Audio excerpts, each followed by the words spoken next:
नमस्कार, सुदर्शन न्यूज देख रहे हैं आप। मैं हूं आपके साथ निम्न सिन्हा और चलिए खबरों में आगे बढ़ते हैं।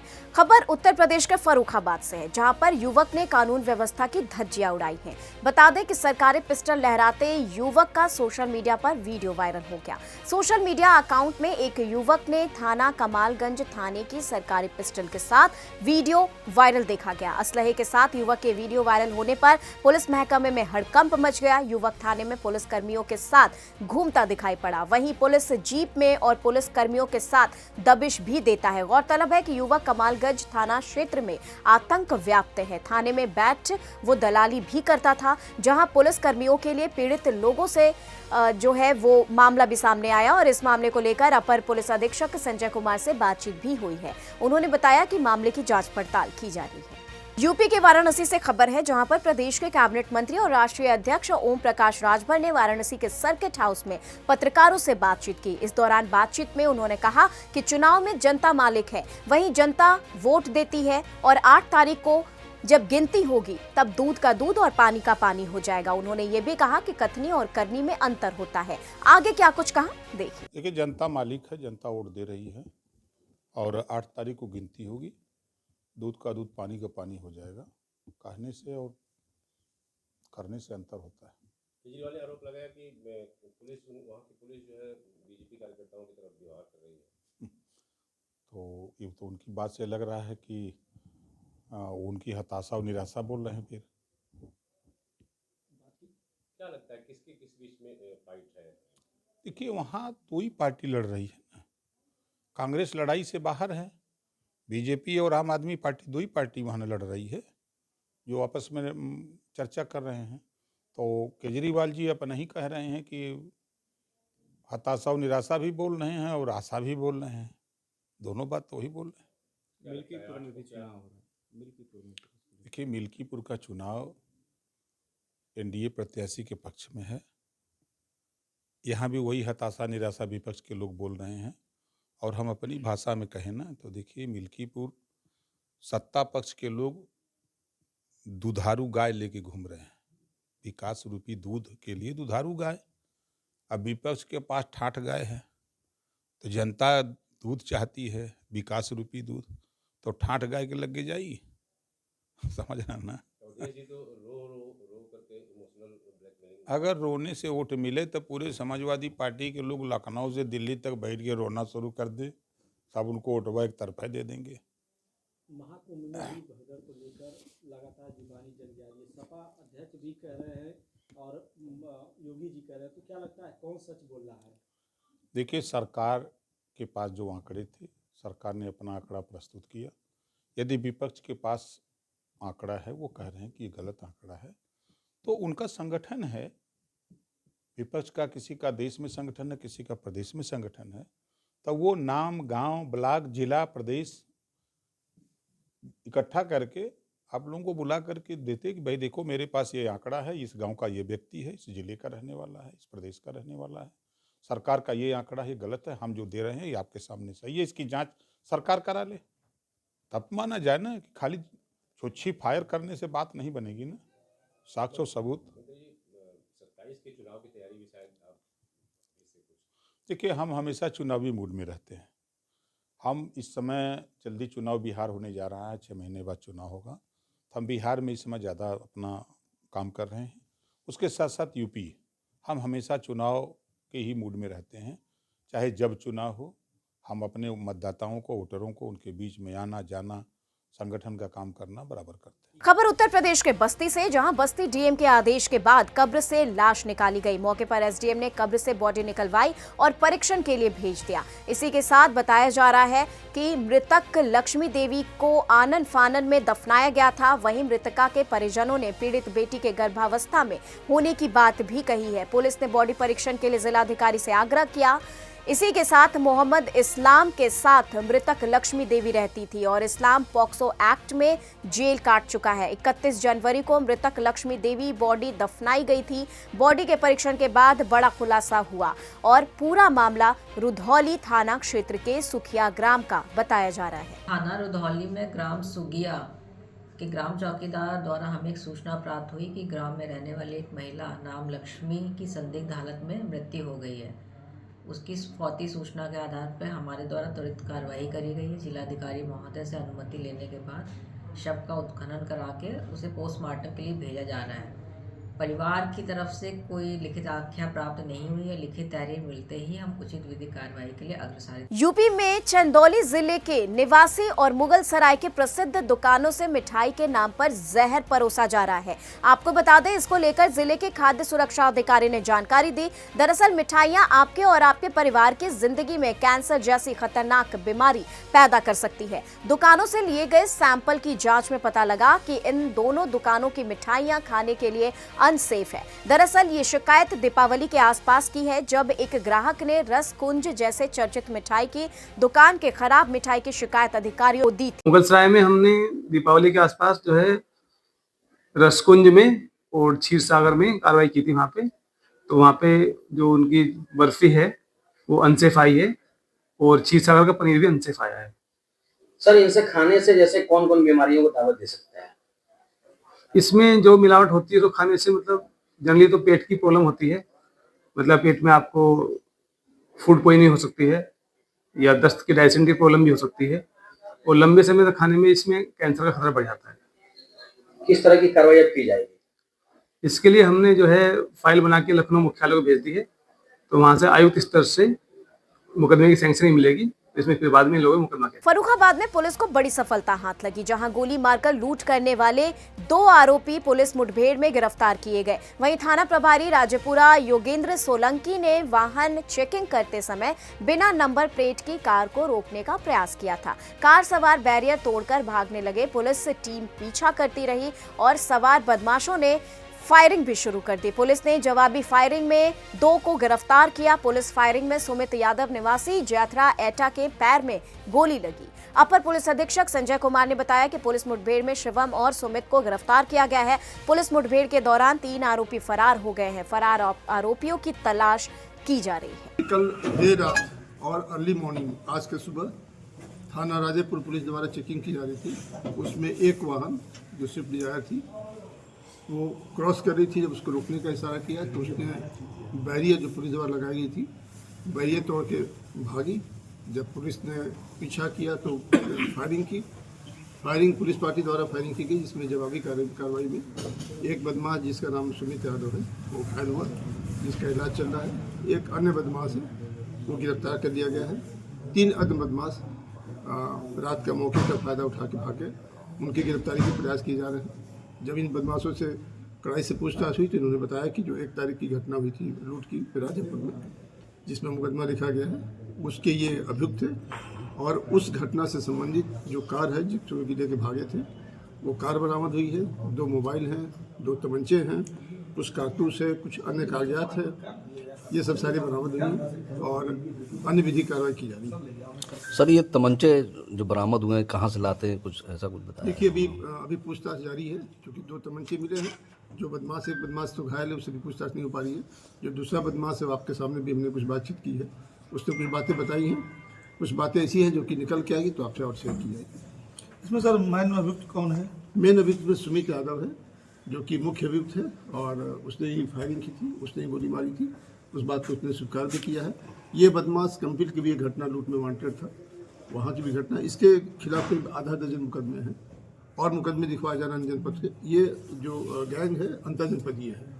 फर्रुखाबाद से भी कुछ इस गैंग के लिंक किसी से हैं? कुछ आई फर्रुखाबाद में भी गैंग के लिंक है। जो मुखबिर है वो एक लोकल है और उस पर भी कार्रवाई की जा रही है, जानकारी की जा रही है। सर, ये जो कारतूस मिले वो कहाँ से लिए इन्होंने, कुछ क्या ऐसा है कि जिनसे लिए उनके विरुद्ध भी कोई कार्रवाई होगी? बिल्कुल होगी। अभी जैसे हमने कहा कि पूछताछ जारी है, जैसे ही बात संज्ञान में आएगी, कुछ चीज़ें उन्होंने बताई है लाभप्रद सूचना, उसके ऊपर भी कार्रवाई की जा रही है। और इसमें एसओजी सर्विलांस और थाना राजेपुर की टीम है जिन्होंने बहुत अच्छा कार्य किया। 1 तारीख की घटना है, अच्छे हैं।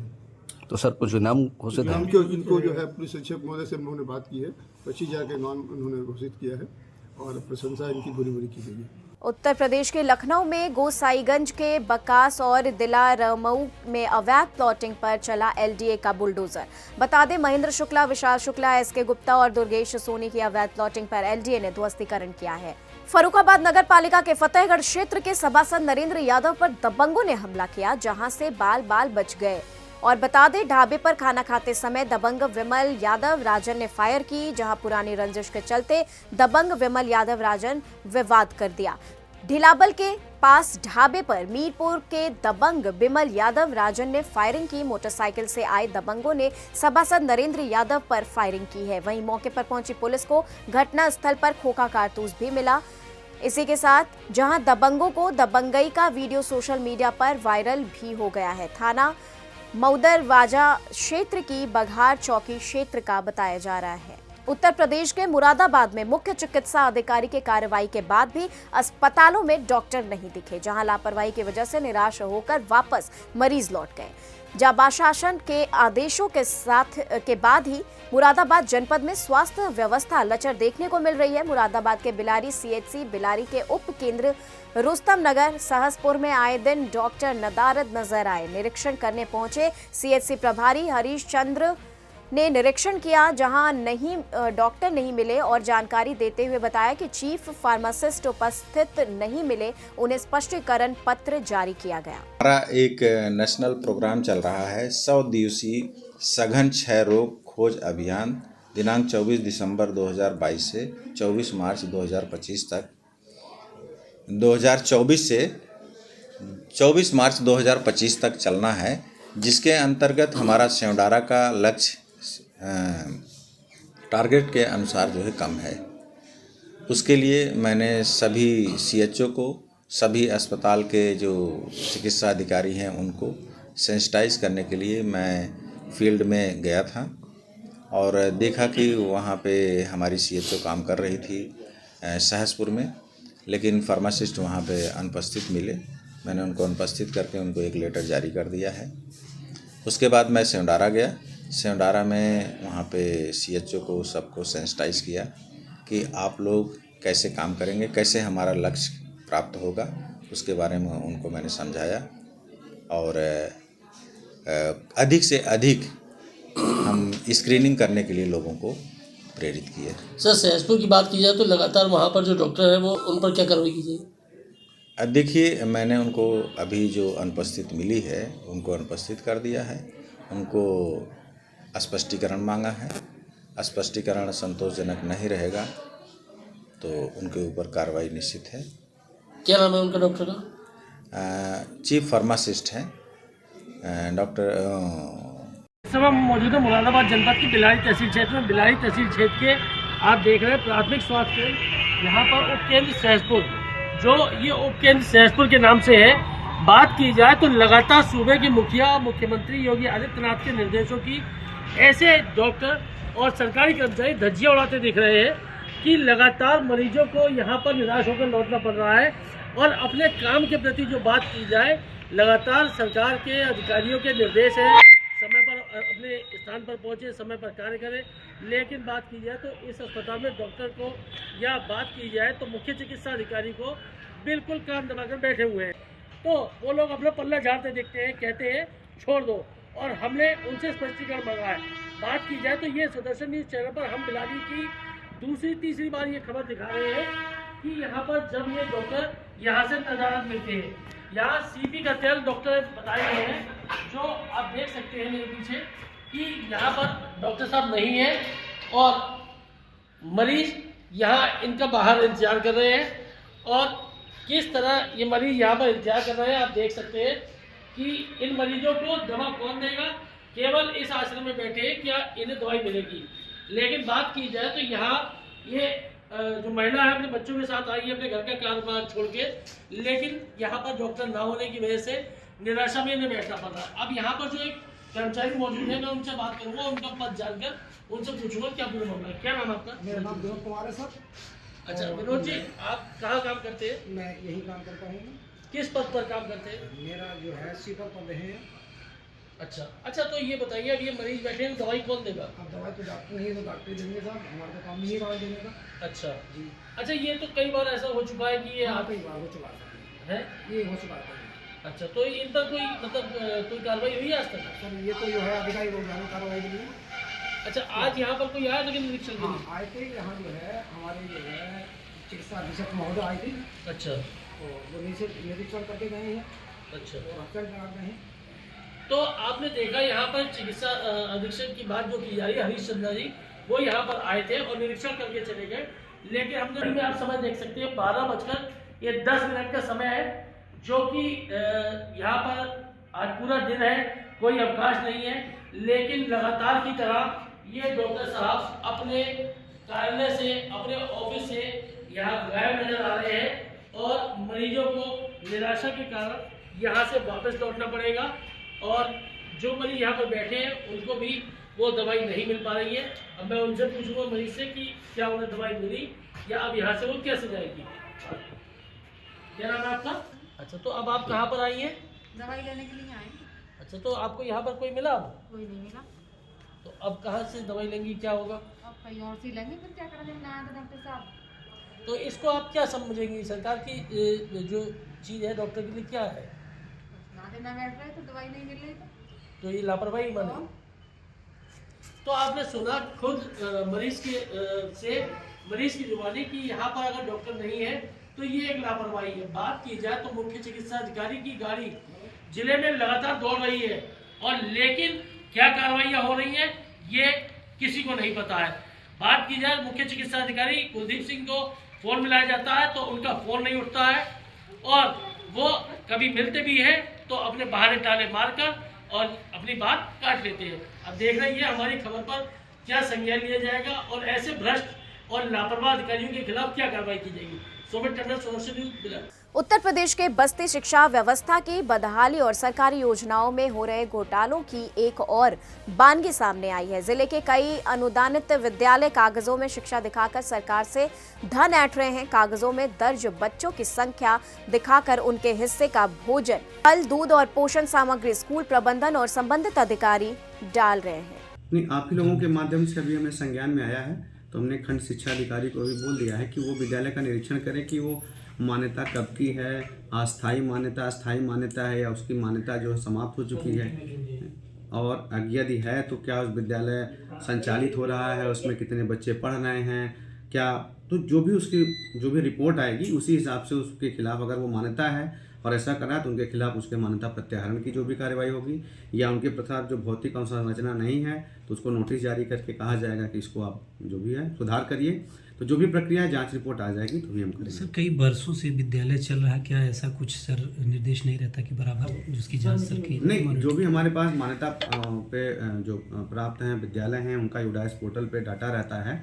वो अपनी सारी चीज़ें, डाटा, विद्यालय की स्थापना सुविधाएं वो लोग मेंटेन करते हैं, और हम लोग उसका मतलब रैंडम वाइज उसको स्क्रूटनी करते रहते हैं। तो अभी ये देखेंगे कि वो सच में मान्यता प्राप्त है कि नहीं है। तो अगर नहीं होगा तो उसको बंद करा दिया जाएगा। अब वहाँ पे मान लीजिए किसी ने क्या सूचना दी आप लोगों को ना, तो वो भी हम उसको भी क्रॉस चेक करके बता पाएंगे। हमारे द्वारा वहाँ पर निरीक्षण किया, जब वहाँ पहुँचे हम लोग तो ये बताया गया कि सारे बच्चे कुंभ नहाने चले गए। अब ये किसने कहा कुंभ नहाने का, मतलब ये तो अलग चीज़ है ना, बच्चे कैसे कुंभ नहाने जाएंगे। अब ये कौन व्यक्ति था, है कि नहीं, वही मैं करूँ कि एक बार देखना, हमें जांच करनी पड़ेगी, हम चेक करा लेंगे तभी उस पर हम कार्रवाई। अच्छा, कितना पुराना विद्यालय होगा? हो गया होगा 1996 का है। 83 तब से ऐसी स्थिति है? नहीं, पहले सही था, अब तो कुछ डैमेज हो गया है। कितने बच्चे लगभग आते हैं? अभी 4 बच्चे आए हैं स्कूल में। अच्छा, तो बाकी तो बता रहे हैं कि 300 बच्चे पढ़ते हैं। तो 300 बच्चे वहाँ कहीं रखौना का एडमिशन हुआ है यहाँ स्कूल पे। अच्छा, एडमिशन यहाँ होता, पढ़ते कहीं और? हाँ, चौधरी प्रेमचंद रखौना। अच्छा, वहाँ के बच्चे यहाँ पढ़ते हैं? हाँ, यहाँ पढ़ते हैं। आते नहीं है बच्चे? आते नहीं है, ये ऐसे ही केवल पढ़ा हुआ है? ऐसे पढ़ा हुआ है। अच्छा, क्या नाम है आपका? हमारा सत्येंद्र यादव नाम है। अच्छा, कहाँ के रहने वाले हैं? सुकरौली के। शंकर पार्वती पूर्व माध्यमिक विद्यालय सुकरौली। अच्छा, ये कितने तक मान्यता इसकी है? 6 से 8 तक। कब हुई थी इसकी मान्यता? मान्यता इसकी हुई है 1985 में। अच्छा, तो स्थितियाँ ऐसे ही शुरू से ही हैं कि? नहीं, शुरू से स्थितियाँ, चूँकि ये विद्यालय काफ़ी पुराना है, चल रहा है 1969 से ही। मान्यता इसका 1985 में हुआ और ये डेढ़ हुआ है 2006 में। विद्यालय बहुत बढ़िया से चल रहा था, आज भी चल रहा है, ऐसी बात नहीं है, लेकिन भवन इसका जीर्ण शीर्ण पुराना हो गया था, 50 वर्ष पुराना, दीवारें गिर गई थी। तो इसका कार्य पिछले वर्ष से ही चल रहा है विद्यालय बिल्डिंग का। अब चूँकि इसके बिल्डिंग फंड सरकार देती नहीं है, ना बिल्डिंग फंड कहीं से आता है और ना हमको मिला है, तो विद्यालय सब गिर गया था। कार्य किसी तरीके से चंदा इत्यादि वेतन से, चंदे से बनवा रहे हैं। दीवार आप देख ही रहे हैं, कितने बच्चे लगभग होंगे? पूर्ण हो चुकी है। बच्चों की संख्या देखनी पड़ेगी, लेकिन बच्चे हैं 50-60 हर क्लास में बच्चे हैं, और 3 कमरा उधर है, 3 इधर है, इसी में चल रहा है।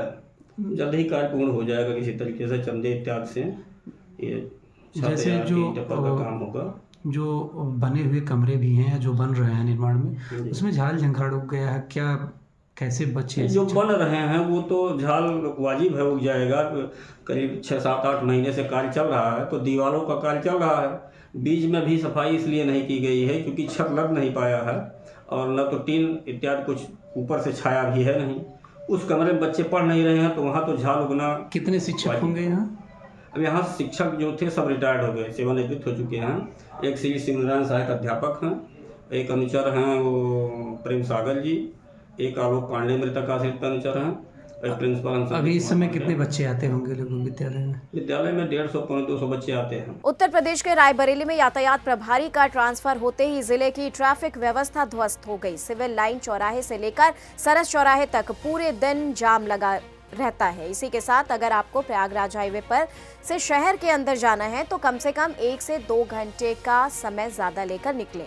वहीं महाकुंभ से लौट रहे राजस्थान का एक परिवार सिविल लाइन चौराहे पर अपनी गाड़ी खड़ी कर नाश्ता करने लगा कि तभी एक अनियंत्रित ट्रक ने उनकी कार में टक्कर मार दी और बाल बाल उनका परिवार बच गया। यूपी के संभल में बहजोई क्षेत्र में चेकिंग करने गई विद्युत विभाग की टीम के साथ मारपीट की गई, जहां विद्युत विभाग की टीम अपनी जान बचाकर भाग निकला। विद्युत विभाग की टीम के अभियंता ने ग्रामीणों के खिलाफ थाने में सूचना दी कि संभल के बहजोई कोतवाली क्षेत्र के गांव कनेटा का ये पूरा मामला है। मध्य प्रदेश के धार में राजगढ़ थाना पुलिस ने बीती रात्रि जुए की बड़ी फड़ पर कार्रवाई करते हुए 12 लोगों को गिरफ्तार कर 1 लाख रुपए से अधिक जब्त किए हैं। दरअसल धार एसपी मनोज कुमार सिंह ने जिले में अवैध धंधे, जुए और सट्टे पर कार्रवाई करने के निर्देश भी सभी थाना प्रभारियों को दिए थे।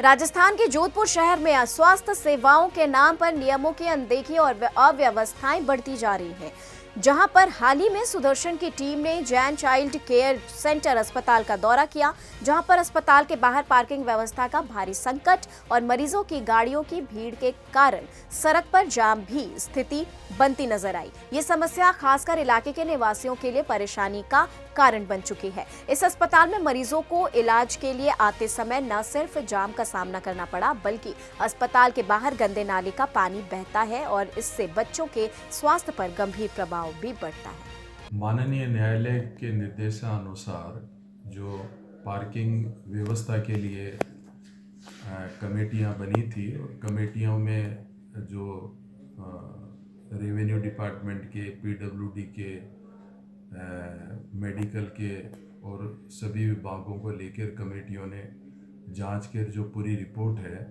वो क्या है कि सबमिट कर दी गई है, और उसके बाद में जो आने वाले टाइम में है वो निगम जो है अपने नोटिसेज भी जारी हो चुके हैं, ट्रैफिक के हिसाब से भी है, और इसमें कई सुधार भी हो रहे हैं। कई जगह पार्किंग की जगह थी, कई और सामान रखा हुआ था, वो भी हटवा दिया है, और आशा करते हैं कि इसमें आगे और पार्किंग की व्यवस्था में कितनी डिमांड है अपनी, कितनी होनी चाहिए 30 बेड का हॉस्पिटल पे? देखो वो क्या है कि हर हॉस्पिटल की जो ओपीडी कितनी है, आईपीडी कितने आगंतुक वहाँ आते हैं, उस लोड के हिसाब से सबकी व्यवस्थाएं अलग अलग होती है। और जो पार्किंग का जो लेआउट प्लान है, जो अप्रूवल है, वो नगर निगम के द्वारा दिया जाता है। धन्यवाद। खासकर सर जैन चाइल्ड हॉस्पिटल है, उसका हमने विजिट वो किया मैंने था। देखा नहीं है। नहीं, हमने विजिट किया था, वहाँ उनकी बिल्कुल किसी तरह की कोई पार्किंग व्यवस्था नहीं है। उस पे स्वास्थ्य विभाग आप क्या कार्रवाई करेंगे? वो देखा नहीं है मैंने। ये जो हॉस्पिटल है उसके जो एग्जामिन कराएंगे कि भाई वहाँ क्या है। नमस्कार, मैं आपके साथ सत्यनारायण जोशी। आज मेरी उपस्थिति है जो उदय मंदिर थाना की ओर जो बेटा रोड जाती है, यहाँ आप जो मेरे पीछे का दृश्य देख रहे हैं, ये यहाँ पे एक अस्पताल है। मैं कैमरामैन को कहना चाहूँगा आप ये अस्पताल का दृश्य दिखाइए। Jain child care centre hospital है, और इस हॉस्पिटल में आपको नज़दीक में कहीं पर भी पार्किंग नजर नहीं आती है। हालांकि न्यायालय का, हाईकोर्ट का स्पष्ट निर्देश है इनको, लेकिन यहाँ माननीय न्यायालय के आदेशों की भी अवहेलना की जा रही है। हम सो आखिर जब आदमी थका हारा न्यायालय के फैसले के ऊपर भरोसा करते हैं, लेकिन ये यहाँ पे आप देख रहे हैं चिकित्सा जो क्षेत्र में जो ये निजी अस्पताल है, ये माननीय न्यायालय के आदेशों की अवहेलना कर रहे हैं और उनको भी ठेंगा बता रहे हैं। ये जोधपुर में एक नहीं, ऐसे कई हॉस्पिटल है। लेकिन हमने जब आज इनसे बातचीत करने की कोशिश की तो इन्होंने कहा हमारा जो यूनियन है वो इस मामले के लिए देखता है, हम इसमें कोई प्रतिक्रिया नहीं देंगे। मतलब अब यूनियन है इन सबको बचाएगा, जो ये गलत काम करेंगे या इनके पास पार्किंग नहीं है या इनको फायर एनओसी नहीं है या किसी भी तरह का केस बिगड़ जाता है तो यूनियन इसीलिए बना है, इनको बचाने के लिए। अब जहाँ हक और हित की बात होती है उसको छोड़कर यहाँ की जो यूनियन ऐसे लोगों को बचाने के लिए कार्य करेंगे। तो चलिए फिलहाल के लिए खबरों में बस इतना ही, लेकिन देश दुनिया की तमाम खबरों के लिए आप देखते रहे सुदर्शन न्यूज। जय हिंद।